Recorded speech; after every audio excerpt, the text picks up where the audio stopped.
sa puso. Atin nang natunghayan mga makatang maglalaban, nagmula pa sa bayang kanilang kinabibilangan. Ang isa'y nagmula pa sa pulo ng Kabisayaan, itong magandang dalagay sa Katalugan naman. Sa ating wikang Pilipino, ako'y nagpupugay, wikang ginagamit sa Luzon, Visayas at Mindanao. Kaya kilala ng lahat, ginagamit araw-araw. Kahit saan man magpunta, siya'y nagsisilbing tanglaw.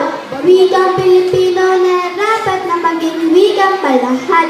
Ito'y pamana ni Pangulong Quezon para sa lahat. Samantalang lingua franca sa pagkakasisalat, sa malayang probinsya lang ito narapat. Dahan-dahan sa pagsasalita at tunggaling maganda, sapagkat nasasaktan mo mga taong maranita. Sariling wika'y di tumututukoy sa wikang pambansa, kundi sa wikang nakagisnan at laging nasa baba. Lingua franca ay nararapat na hindi kalimutan. Ito'y salamin ng kultura ng bawat lalawigan. Sa likod nito ay paniniwala nating kababayan. Sa lingua franca tuwid na landas ang magiging daan.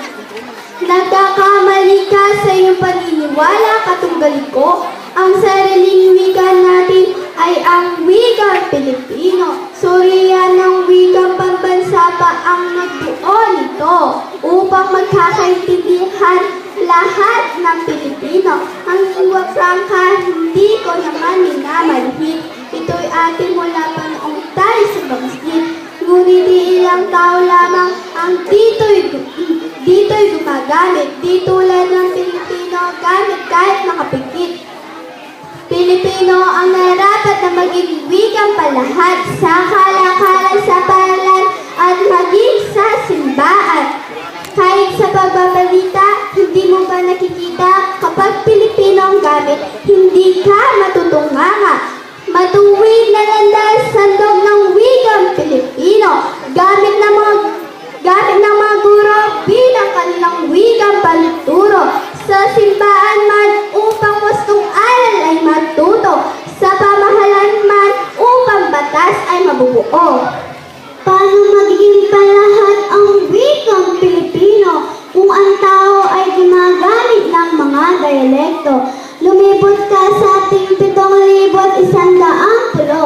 Mapapatunayan mo na sinasabi ko'y totoo. Sa paaralan guro nga'y nagturo ng Pilipino. Ngunit isinasalin pa rin sa mga dialekto. Sa paggawa ng batas, iba Ingles di katutuko. Di mo masasalin ang konstitusyon sa Pilipino.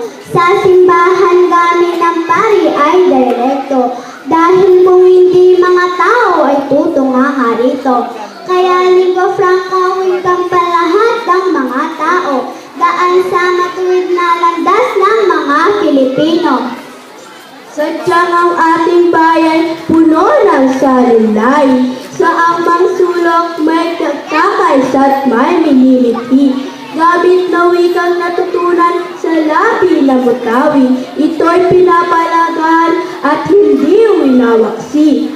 Ang lingua franca ay simbolo ng mayaman nating lahi. Lahing Pilipino, laging angat sa anumang ngipin. Mga dialekto hayaang mamutawi sa labi. Ating salinlangi dapat ay pagbubunyi.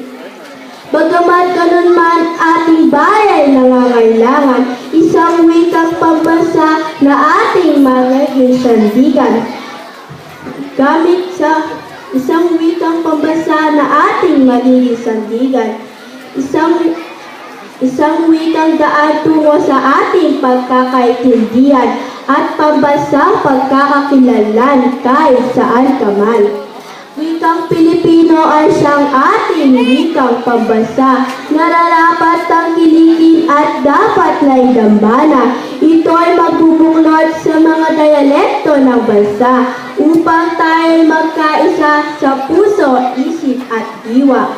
Ngayon napakinggan na natin ang dalawang makata.